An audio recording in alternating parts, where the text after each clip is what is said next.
une autre blague qui dit les Africains n'ont pas de montre, c'est pour ça qu'ils ne sont pas à l'heure, mais les Blancs, une montre, ils n'ont jamais de temps. C'est peut-être aussi une manière de se consoler. Merci à vous d'être là pour cette occasion. Comme l'a dit les uns les autres, j'ai dû me débrouiller en quelques heures pour pouvoir être là et présenter cette communication. Il faut dire d'entrée de jeu que c'est un domaine sur lequel j'ai travaillé par le passé. C'est pas quelque chose qui m'est totalement étranger. De ce point de vue, même si j'ai l'habitude d'être très optimiste, je suis plus ou moins pessimiste. Donc, c'est sous ce prisme que je vais présenter le fruit de mes travaux ici. Mais ce n'est pas un pessimisme qui veut dire fatalisme, c'est tout simplement l'idée qu'il faut mettre le doigt où ça fait mal pour espérer ultimement apporter des correctifs nécessaires. Donc, c'est pour ça que dans la lignée de ce qui avait été présenté, j'ai intitulé ma conférence « Jeunesse et mondialisation en Afrique subsaharienne, hier et l'aujourd'hui d'une crise identitaire ». Il faut dire ici que je m'attendais à avoir une salle remplie de jeunes, donc elle s'adressait essentiellement à des jeunes. Non pas que je vous renvoie déjà à la retraite, c'est loin sans faute, mais le fait qu'il y ait par exemple une caméra, je me dis que le discours peut-être va rejoindre le public cible qui était visé dès le départ. D'entrée de jeu, il faut peut-être tenter une définition de la mondialisation. Je vais d'abord dire qu'il y a autant de définitions de la mondialisation qu'il y a d'auteurs qui travaillent là-dessus. Mais en gros, la mondialisation peut être définie comme un phénomène qui renvoie à la réussite de l'intégration technologique, économique, juridico-politique et dans une moindre mesure socio-culturelle de la triade Amérique du Nord, Europe, Japon, avec enfin une expansion impérialiste, n'ayez pas peur de ce mot, du modèle civilisationnel occidental à travers le monde. Une autre précision, je couvre une petite grippe depuis un certain nombre de temps, c'est pour ça que je vais autant que possible essayer d'animer ma conférence, mais je vois parfois les yeux rivés sur mon texte. Vraiment, je suis désolé par avance. Donc, après cette définition, il faut aussi dire que sous la forme d'un appel consensuel à l'ouverture et au rapprochement des civilisations, la mondialisation indique en fait concret le triomphe d'une culture, la culture occidentale en général et l'American Way of Life en particulier. Donc, c'est un peu l'idée finalement où on parle de mondialisation comme si c'était la rencontre du donner et du recevoir. Je suis vraiment pas naïf de ce point de vue. Il y a le triomphe, c'est un peu comme une culture qui s'impose, qui prend le point de vue de Dieu et qui s'impose comme si c'est une culture, c'est-à-dire une rencontre, un mélange de plusieurs cultures. On aurait souhaité ça, cette perspective heureuse, mais à date, de ce que je tire de mes travaux, de mes recherches, c'est plus le triomphe d'une culture précise. Bien sûr qu'il y a des intégrations, bien sûr qu'il y a des rencontres, bien sûr qu'il y a une certaine proximité avec certaines cultures, mais là, à date, on pense plus à un triomphe d'une culture précise. C'est dans ce contexte donc que la présente réflexion se propose d'élucider, non sans évaluation critique, l'impact de la mondialisation sur les dynamiques identitaires en Afrique subsaharienne. Vous verrez aussi que cette perspective peut être très bien transposée dans un contexte comme celui du Québec, où le Québec, pays, province francophone, le lapsus était un peu révélateur, province francophone, est entourée d'un univers très anglophone et qui a dû, de par son histoire, qu'on soit indépendantiste ou pas, je ne vais pas rentrer dans ce débat, qui a dû, d'une certaine manière, résister, en quelque sorte, pour conserver une certaine identité propre. Donc, notre thèse est qu'il y a, entre la colonisation et la mondialisation, des continuités génériques qui entretiennent, voire aggravent la crise identitaire sévère en Afrique subsaharienne. Autant dire que la mondialisation n'a fait que dévoiler et exacerber la séparité et l'aliénation culturelle dont souffre la jeunesse africaine depuis l'acquisition au cours de la colonisation de ce que Fanon a appelé le complexe psycho-existentiel, qui la maintient prisonnière du mythe de l'Occident. Le jeune Africain pense qu'il sera, et là je cite Fanon, d'autant plus échappé à sa brousse qu'il aura fait sienne les valeurs culturelles de la métropole. Il sera d'autant plus blanc qu'il aura rejeté sa noirceur, sa brousse. C'est Fanon qui le dit, c'est pas moi. Autrement dit, il relie son humanité à sa capacité à faire sienne la culture occidentale. Il est évident que beaucoup d'Africains ici présents ne se reconnaîtront pas dans les phrases qui vont suivre. Mais je voudrais encore dire avec Fanon que le fait pour moi de me sentir étranger au monde du schizophrène n'entame en rien sa réalité. Ce n'est pas parce que ça ne me concerne pas que ça n'existe pas. Donc, voilà. Soulignons par ailleurs que beaucoup d'Africains... non, je précise d'entrée de jeu, et je l'ai déjà dit, ce propos est volontairement polémiste, entre guillemets, on s'entend, et pessimiste même à la limite. Il emprunte beaucoup de sentiers battus qui restent malgré tout d'actualité. Il faut braquer les projecteurs moins sur les solutions que sur les problèmes. En réalité, il y a une volonté pour moi de bousculer les évidences dogmatiques et de susciter une envie collective de penser à nouveau frais les véritables conditions d'une gouvernance autonome de notre identité culturelle ou de notre destin tout simplement. Donc, la première partie s'intitule l'occidentalisation culturelle de l'Afrique. Je vais essayer de brosser très rapidement en quoi et pourquoi on peut parler d'une occidentalisation culturelle de l'Afrique. Bien sûr, il faut garder toute proportion bien gardée avec les généralisations, parce que toute généralisation est toujours abusive. Mais bon, je pense qu'on peut quand même, pour les besoins de cet exercice, considérer qu'on peut parler d'une occidentalisation culturelle de l'Afrique. Donc, depuis plusieurs années maintenant, de nombreuses cultures africaines s'atomisent progressivement et prennent le visage de la culture mondialisée ou ce qui est appelé American Way of Life. Celle-ci se manifeste par la diffusion à l'échelle mondiale des comportements et modes de vie inspirés des États-Unis. De Dakar à Nairobi, de N'Djamena à Soweto, en passant par Yaoundé et Maputo, c'est le même décor. L'occidentalisation du bien culturel affiche un rayonnement impressionnant. Des centaines de milliers d'Africains sont abreuvés par les mêmes goûts alimentaires et musicaux.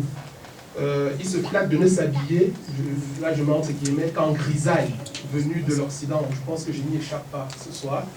On parle de Gucci, de Gianni, Versace, Ralph Lauren, Nike, Christian Dior, Paco Rabanne. Mêmement, les fêtes sont devenues des occasions pour les jeunes Africains d'exposer la dernière tendance musicale ou dansante venue tout droit des States, parce qu'au Cameroun on parle des States, c'est-à-dire les États-Unis, ou de Mbeng, c'est un mot anglotique qui veut dire l'Europe. D'ailleurs, certains d'entre eux ne jugent que par Kanye West, Rihanna, Beyoncé, etc., etc. Donc, ces derniers sont devenus pour eux des modèles d'identification. Et là, c'est le fruit des travaux. Il y a plusieurs, d'ailleurs, une étudiante camerounaise qui a fait tout un travail ici de mémoire en anthropologie sur cette réalité musicale en Afrique. C'est dans cette optique que Serge Latouche, que certains doivent connaître, affirmera dans une perspective très paradigmatique que depuis le XXe siècle, l'uniformisation du monde se fait sous le signe de l'American Way of Life. La plupart des signes extérieurs de la citoyenneté mondiale sont made in USA. Une boisson règne sur le monde et abreuve la planète, le Coca-Cola, et le vêtement triomphant, le jean. La musique est largement d'inspiration africaine, américaine, fin de citation.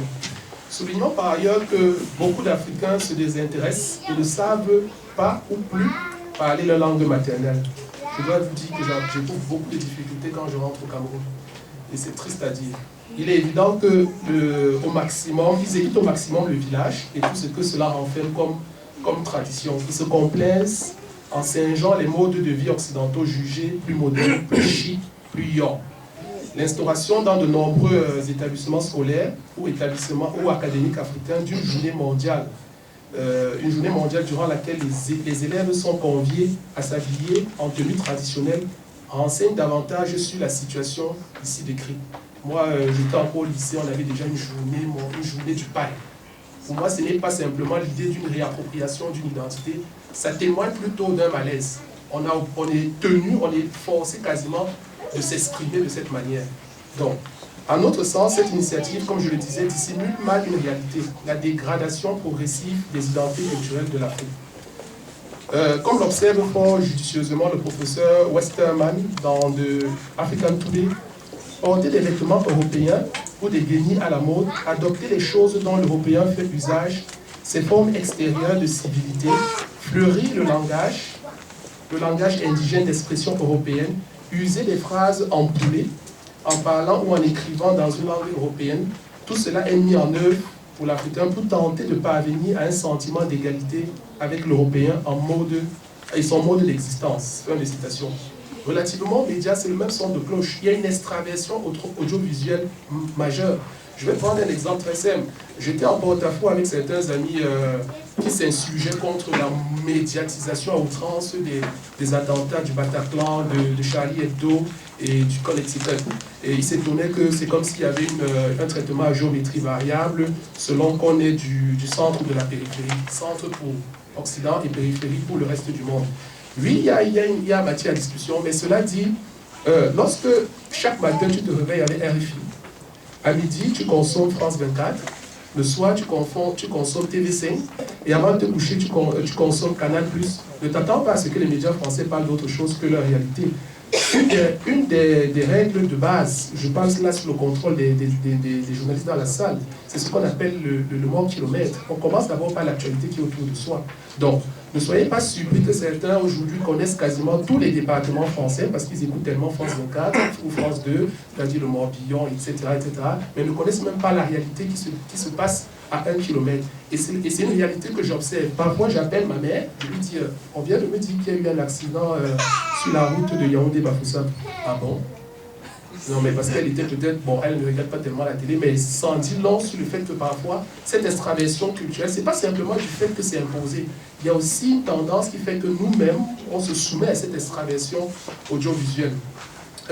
Quand ils ne sont pas tout simplement totalement happés par la culture monde, certains sont enclins à un bricolage identitaire en chemin entre le mimétisme, l'éclectisme et le syncrétisme. Ces catégories sont très importantes pour comprendre les phénomènes de construction et de renouvellement identitaire que génère la mondialisation en Afrique. Ici, les frontières de l'identité sont constamment interpellées, sollicitées par des biens culturels. Et les réactions sont de ce point de vue spatial, et temporel très divers. Autrement dit, certains sujets postcoloniaux sont tragiquement écartelés entre plusieurs référents identitaires. Sans limiter la spécificité des cas précédemment que j'ai évoqués, force est tout de même de reconnaître que les jeunes Africains intègrent majoritairement et de plus en plus vite l'occidentalité du bien culturel, ou ce qu'on appelle la whiteisation des chaînes comportementaux. Au Cameroun, on parle du whiteise, ça veut dire que tu parles comme un blanc. On peut parler à bien des égards d'un impérium culturel de l'Occident sur l'Afrique. La mondialisation, disons-le, a un réel effet inféodant et homogénéisant. Il ne peut être inutile ou incongru de se demander si pour la première fois dans l'histoire, le multiple n'est pas en passe de devenir l'un. Tous ceux qui sont familiers avec des référents en philosophie, il y a tout ça, il y a toute cette théorie-là, le multiple qui devient un ou l'un qui devient multiple.